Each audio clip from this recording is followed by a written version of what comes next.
तो स्थिति साफ हो चुकी है। आप टैली देख सकते हैं 331 सीटों पर बीजेपी प्लस, यानी कि बीजेपी और उसके अलाइज। और चर्चा के लिए हमारे साथ अब नया पैनल जुड़ रहा है। हमारे साथ पंकज वोरा जी कुछ देर में जुड़ेंगे, साथ ही साथ प्रदीप सौरभ जी लगातार हमारे साथ जुड़े हुए हैं। हमारे साथ प्रभुनाथ सिंह जी भी जुड़ेंगे चर्चा के दौरान। लक्ष्मीकांत वाजपेयी जी भी जुड़ सकते हैं चर्चा के दौरान। चंद्रभान प्रसाद जी हमारे साथ जुड़ चुके हैं, जो कि एक जाने माने दलित थिंकर हैं।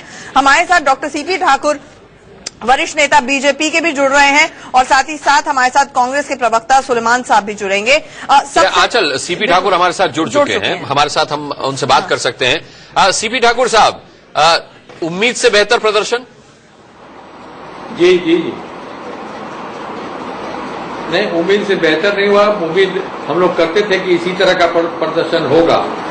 नरेंद्र मोदी जी का नाम जब से प्रधानमंत्री के लिए चलना शुरू हो गया देश में, सब लोगों की आशा बढ़ गई कि ऐसा प्रधानमंत्री मजबूत जो फैसला ले सके, देश को बचा सके, जो लड़कियों का इज्जत को बचा सके। ठीक है, देखिए सीपी ठाकुर साहब, यही फर्क है। आपने जीत का सेहरा सबसे पहले मोदी के सिर बांधा।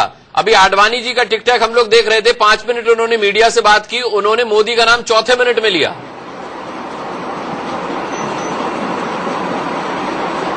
नहीं, हम तो पहला आदमी हैं जो मोदी जी का नाम लिए कि मोदी देश के प्रधानमंत्री होंगे।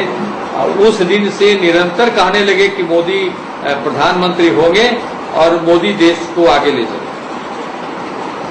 बिहार के बारे में ठाकुर साहब ये बताइए कि बिहार में जिस तरह से बीजेपी का प्रदर्शन रहा है, जेडीयू को खामियाजा पूरी तरह से अलायंस तोड़ने का, 17 साल का जो शादी थी वो तोड़ दी उन्होंने, तो आपको लगा कि आज सबक मिल गया होगा नीतीश कुमार को? सो पाएंगे वो आज रात में? ये सबक तो जी सबक तो मिल ही गया, सबक मिल गया। और बीजेपी के सारे कार्यकर्ता बिहार में जिस दिन से हम लोग अलग हुए, उस दिन से रोज सब मेहनत किया है, डेली, प्रतिदिन। ठाकुर साहब, नीतीश कुमार का बधाई के लिए फोन आया क्या? बधाई का फोन नहीं आया। अब अपनी हार जब उनकी है, अच्छा, अब ये बताएं कि ये नीतीश कुमार साहब को दिग्भ्रमित किसने किया था? उस वक्त तो बड़े विश्वास के साथ वो कह रहे थे, अभी कल तक वो कह रहे थे मोदी की कोई लहर नहीं है, चुनाव परिणाम सब कुछ साफ कर देंगे।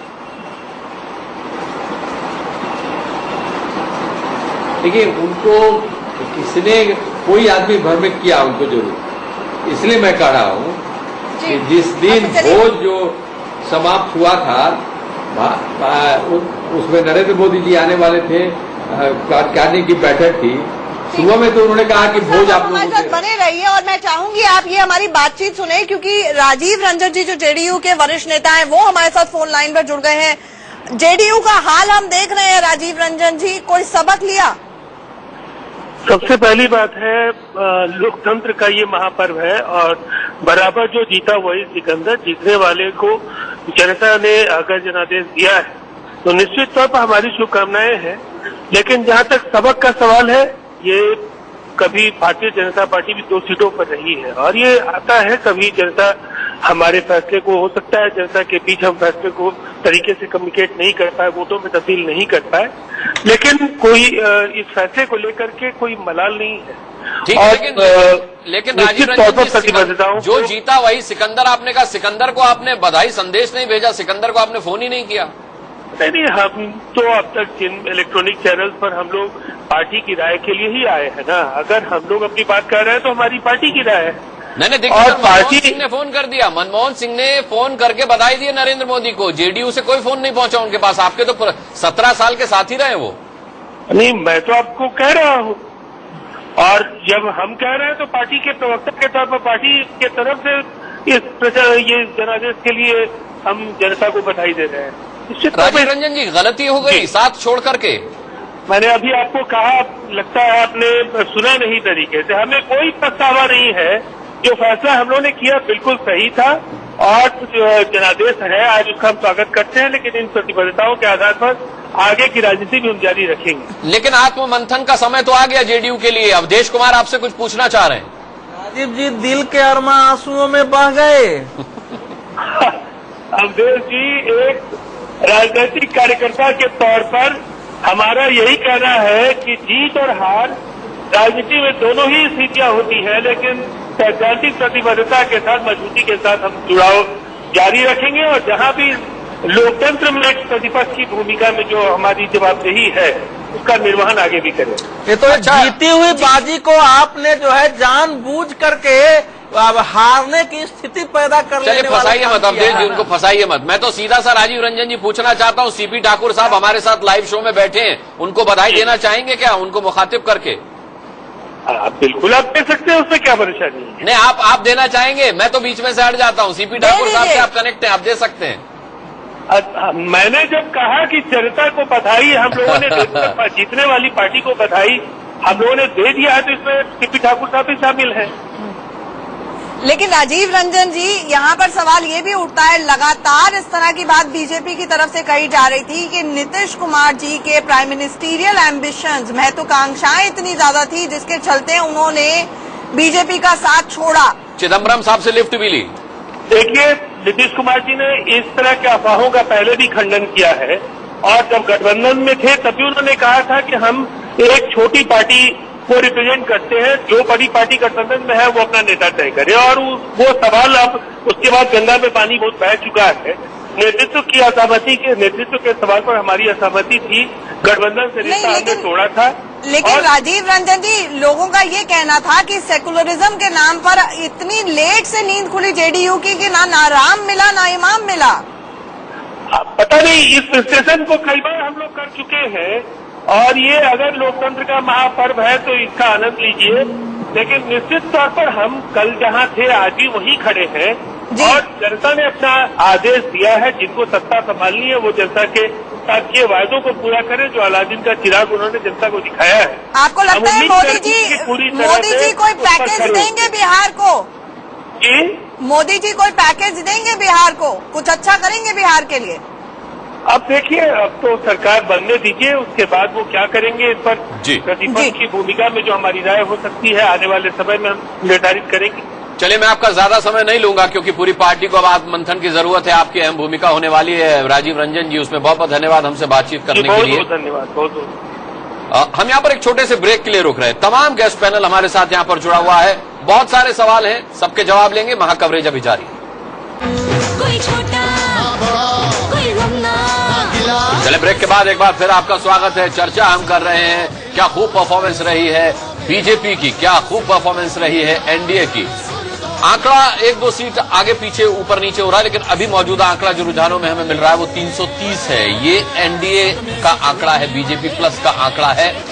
272 मैजिक फिगर होता है। 272 प्लस का जो कैंपेन शुरू किया था नरेंद्र मोदी ने, बाद में कहना शुरू किया कि एनडीए की 300 से ज्यादा सीटें आएंगी। आंचल, तो देखिए आप, मैजिक फिगर तो कांग्रेस के लिए चाहिए क्योंकि कांग्रेस को भी विपक्ष में मुख्य मेन ऑपोजिशन पार्टी बनने के लिए भी एक आंकड़ा चाहिए। शायद जनता नहीं चाहती, आंचल, शायद जनता नहीं चाहती कि कांग्रेस ऑपोजिशन 55 सीटें चाहिए, वो भी मिलती हुई मुश्किल हो रही है। तो हो सकता है कि जनता नहीं चाहती हो कि कांग्रेस सरकार में तो क्या रहे, ऑपोजिशन में भी न रहे। संदीप दुबे बहुत देर से बैठे हुए चर्चा का आनंद ले रहे हैं। संदीप, सोशल नेटवर्किंग साइट्स पर बड़ी चुटकियां ले रहे हैं लोग आम आदमी पार्टी पर, अरविंद केजरीवाल पर। एक बड़ी अच्छी लगी मुझे, मैं आपसे पूछना चाहूंगा उसके बारे में आपकी प्रतिक्रिया, कि अरविंद केजरीवाल को और आम आदमी पार्टी को उतनी भी सीटें नहीं मिली जितने अरविंद केजरीवाल ने चाटे खाए। देखिए, ये थोड़ा बिलो द बेल्ट है भाई अपना। मुझे लगता है कि इस समय मेरा अपना नहीं है ये, तो और भी है। मैं तो इस समय ये सवाल जो है उपयुक्त नहीं सवाल है। मैं इतना कहूंगा कि अरविंद ने जो भी किया इस देश के लिए किया, और एक आधुनिक भारत की जब हम कहते हैं कि एक नया गांधी आया आधुनिक भारत का, जो लोगों को जोड़ रहा है, सभी जाति धर्म के लोगों को इकट्ठा कर रहा। हाँ, कम समय मिला है, कम समय में हम अच्छा करने की कोशिश की है और जनता है, ये जनता तो सब देख रही है। अमेठी में 5वें नंबर पर है, अमेठी में 5वें नंबर पर है। संदीप, गांधी को माफ कर दो। हाँ, अमेठी में मैंने कहा 5वें नंबर पर हैं आप। ठीक है, हमने मेहनत करी है। 5,000 कुछ एक वोट मिले कुमार विश्वास को। बिल्कुल, हमने मेहनत करी है। वहाँ हम खुद भी गए थे अमेठी में, वहाँ के जो सिचुएशन, इससे ज्यादा वोट तो अवधेश कुमार के आ जाते। मैं होता तो जीत जाता, तो वोट आ जाते। नहीं, देखिए वहाँ की परिस्थितियां बिल्कुल अलग हैं। वहाँ पे तो ऐसा डोमेन है कि लोग सोच ही नहीं सकते कि राहुल गांधी के अलावा कोई वहाँ जीत भी सकता है। उसके बाद जाके इतना बड़ा चैलेंज करना और बार बार मुद्दे वहाँ के लोगों को उठाना, और वहाँ के लोग जिस तरह से हमारे लोगों पे थप्पड़ मारते थे, उनको परेशान करते थे, ये सब जग जाहिर है। बहुत लेकिन जनता ने परेशान किया इसलिए नहीं जीते ना अरविंद केजरीवाल, ये कह रहे हैं आप। जनता ने परेशान किया इसलिए अरविंद केजरीवाल नहीं जीते। वो अरविंद केजरीवाल ने जनता को परेशान किया इसलिए वो नहीं जीते। जनता ने नहीं परेशान किया, हम बराबर जनता के बीच रहे और आज भी हम देखिए जनता के अरविंद बीच हैं। केजरीवाल और जो खाता जनता न वही के जो मुद्दों कहे को वो लेकर सही। आज इसका ही देखिए प्रतिफल है। जब ठीक है। अडवाणी जी बोल रहे थे तो उनको भ्रष्टाचार याद आया, सुशासन याद आया, परिवारवाद याद आया, जो आम आदमी पार्टी के मुद्दे थे। हमारे साथ लक्ष्मीकांत वाजपेयी जी जुड़ रहे हैं और साथ ही साथ सुलेमान भाई जुड़ रहे हैं हमारे साथ कांग्रेस का पक्ष रखने के लिए। सुलेमान भाई, एक बात बताइए, नो उल्लू बलाउइंग वाला सिचुएशन हो गया है कि आप एक एक करके पिछले 10 साल से बिना किसी प्रॉपर रिपोर्ट कार्ड के, बिना अचीवमेंट के जनता के पास गए और जनता ने अपना फैसला सुना दिया है।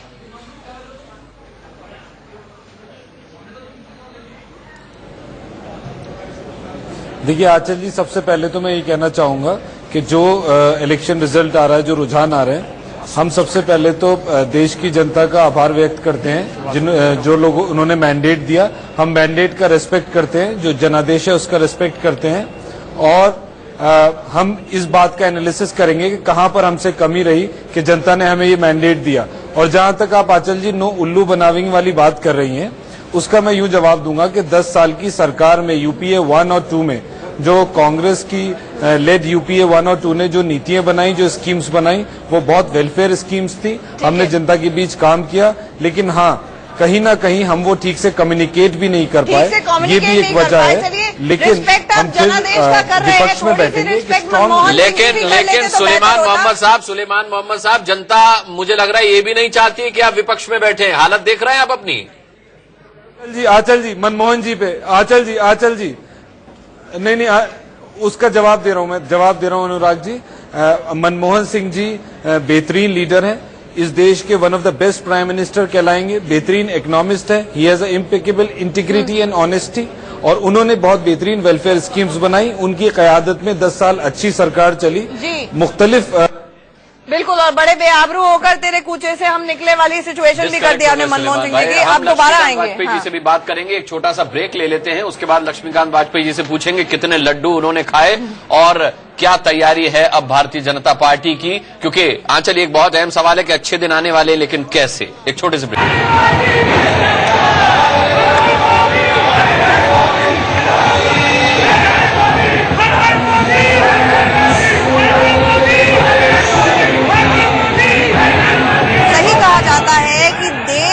संसद की चाबी जो है वो दरअसल उत्तर प्रदेश में होती है। बेस्ट रिकॉर्ड अगर देखा जाए तो उत्तर प्रदेश में 1998 में रहा, जब करीब 58 सीट्स आई थी, उस वक्त 85 में से, लेकिन ये बेस्ट रिकॉर्ड रहा था। और अब करीब 71 सीट्स पर देखा जाए तो बीजेपी आगे चल रही है। तो कहीं ना कहीं देखा जाए तो अमित शाह, जिसको मई 19 यानी कि पिछले साल डिप्यूट किया गया था कि उत्तर प्रदेश जाइए भैया और उत्तर प्रदेश में जो इनफाइटिंग है बीजेपी की उसको सुधारिए, कहीं ना कहीं अपना काम करने में कामयाब। प्रदीप जी, देखिए, ये किसी व्यक्ति को नहीं दिया जा सकता इसका क्रेडिट। और अमित शाह को तो ठीक है, तमाम कार्यकर्ता वहां पर काम कर रहे हैं। और विधानसभा के चुनाव में आपने देखा होगा कि जिन लोगों ने टिकट बांटे थे वो सब के सब हार गए थे।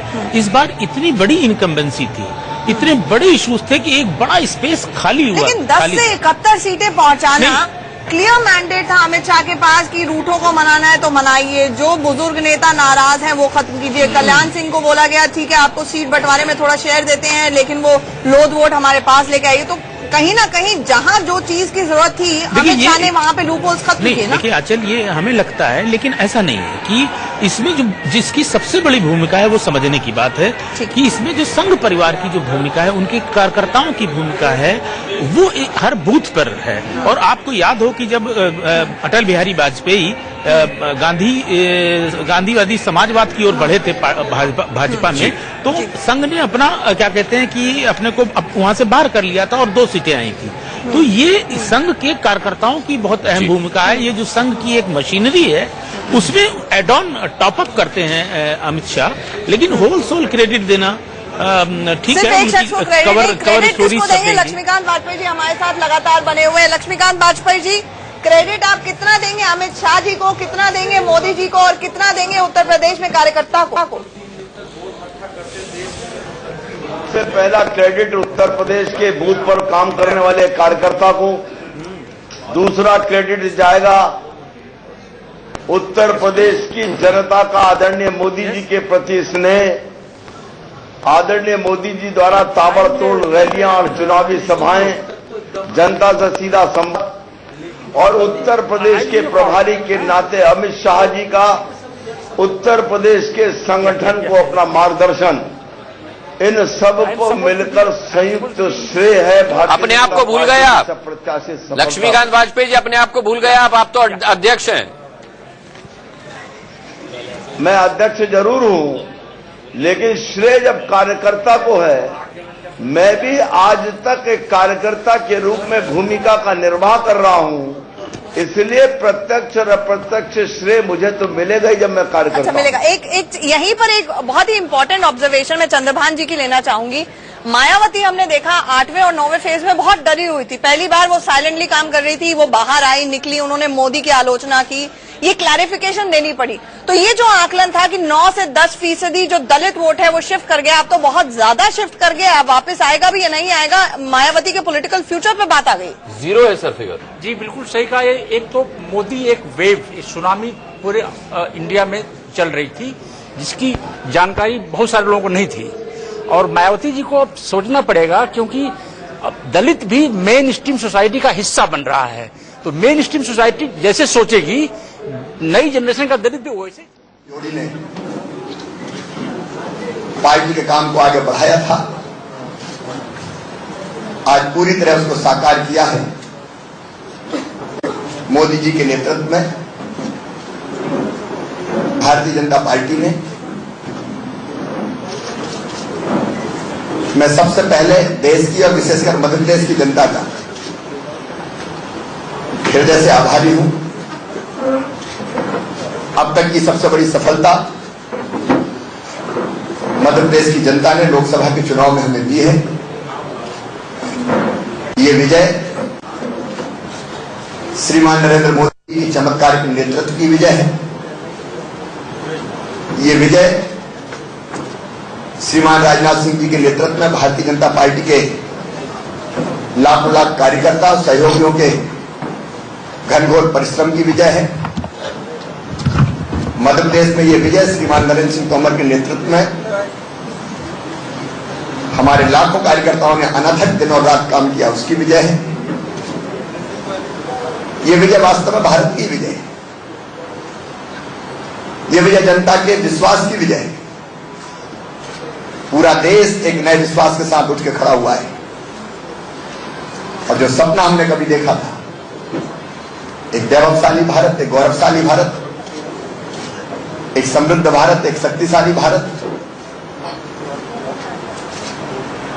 ये सचमुच में उस भारत के निर्माण को साकार करने वाली विजय है। इस जीत की दमक केवल भारत में नहीं है, सारी दुनिया में। और मैं पूरे विश्वास के साथ कह रहा हूं कि अब अच्छे दिन आ गए। देश प्रगति और विकास की पथ पर तेजी से आगे बढ़ेगा। हम जनता के सपने साकार करने का मोदी जी के नेतृत्व में भरपूर प्रयास करेंगे, और मुझे पूरा विश्वास है कि मध्य प्रदेश जैसे राज्य को, यद्यपि आज आरोप प्रत्यारोप का समय नहीं है, मैं लगाना भी नहीं चाहता, लेकिन मैं कहता हूं कि संघीय ढांचा हमारे देश में है, और संघीय ढांचे में केंद्र को राज्यों के साथ कभी भेदभाव नहीं करना चाहिए। तो मुझे पूरा विश्वास है पूरे देश के साथ, देश के हर राज्य के साथ न्याय होगा, मध्य प्रदेश को भी न्याय मिलेगा। हम केवल इतना चाहते हैं भेदभाव ना हो, यही चाहते थे यूपीए की सरकार। चलिए ठीक है, ये चौहान साहब बोल रहे थे। लक्ष्मीकांत वाजपेयी जी, बड़ा अहम सवाल। लक्ष्मीकांत वाजपेयी हमारे साथ जुड़े हैं कि नहीं? अभी जुड़े हुए। लक्ष्मीकांत वाजपेयी जी, आपसे पूछना चाहूंगा कि अभी अभी शिवराज सिंह चौहान ने कहा कि अच्छे दिन आ चुके हैं। सवाल यह कि बीजेपी के लिए तो अच्छे दिन आ चुके, एनडीए के लिए आ चुके, जनता के लिए कब आएंगे और कैसे आएंगे? बीजेपी के लिए अच्छे दिन केवल अभी इस अंश में आए हैं कि जो वादा हमने जनता से चुनाव के दौरान में किया है, उस वादे को पूरा करने की परिस्थिति हमारी निर्माण हो गई है। हम जनता से 60 महीने का समय भारतीय जनता पार्टी ने मांगा था। हम उस 60 महीने में जनता से किए गए वादों पर सकारात्मक स्थिति का निर्माण करेंगे और 6 महीने के भीतर जनता को यह एहसास होने लगेगा कि भारतीय जनता पार्टी और नरेंद्र मोदी अपने वादे पर खरे उतर रहे हैं। सबसे पहले चोट महंगाई पर होगी, सबसे पहली चोट भ्रष्टाचार पर होगी, सबसे पहली चोट घोटालेबाजों पर होगी, भारत माता की रक्षा पर होगी और 6 महीने के भीतर हम जनता को विश्वास दिला देंगे कि भारतीय जनता पार्टी जनादेश का सम्मान करती हुई। अनुराग, ये बहुत दिलचस्प है। पहले बीजेपी के नेता है जो ऑन रिकॉर्ड कह रहे हैं कि 6 महीने की डेडलाइन है। अभी तक कोई बीजेपी का नेता डेडलाइन नहीं दे रहा था, लेकिन मोदी की प्रेजेंस का असर 6 महीने के अंदर होगा। सुलेमान साहब, आप पता नहीं मेन ऑपोजिशन पार्टी कांग्रेस बन पाएगी या नहीं बन पाएगी, लेकिन संसद के अंदर राज्यसभा भी है, कितना सहयोग देंगे? सुलेमान साहब से मैं 2 बातें कहना चाहता हूं, मुझसे कहला दीजिएगा जरा।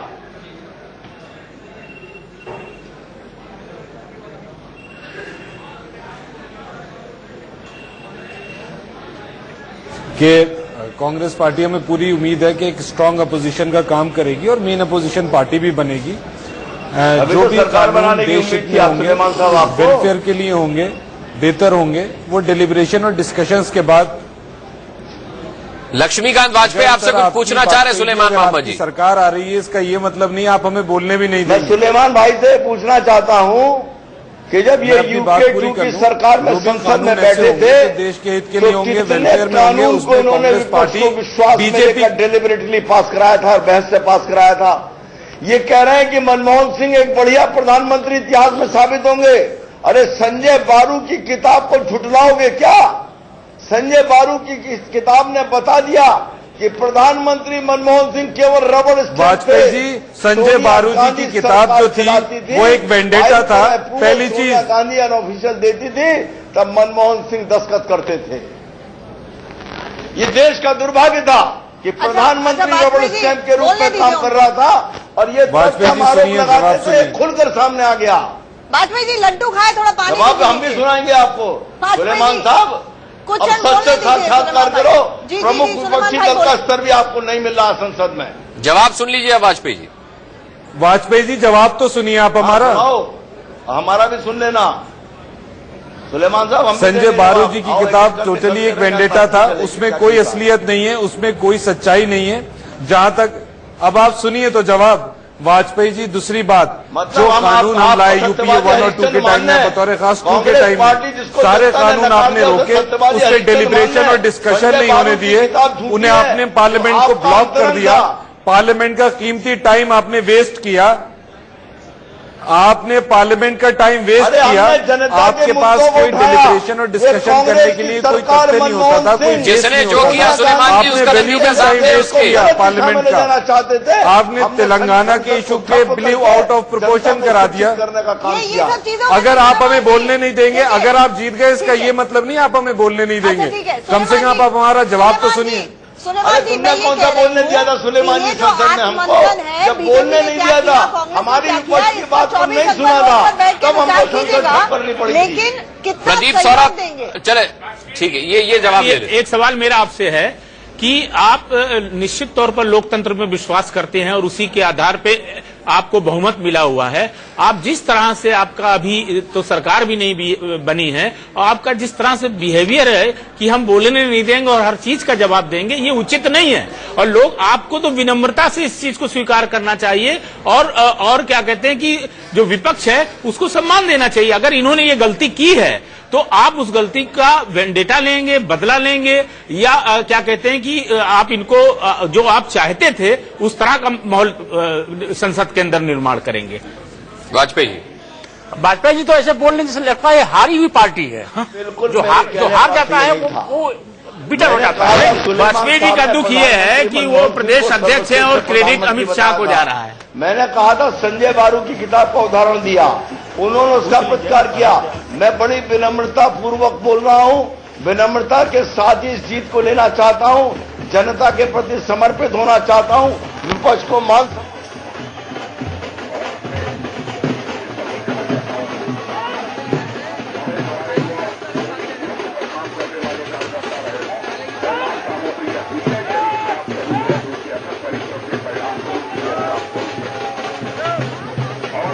है।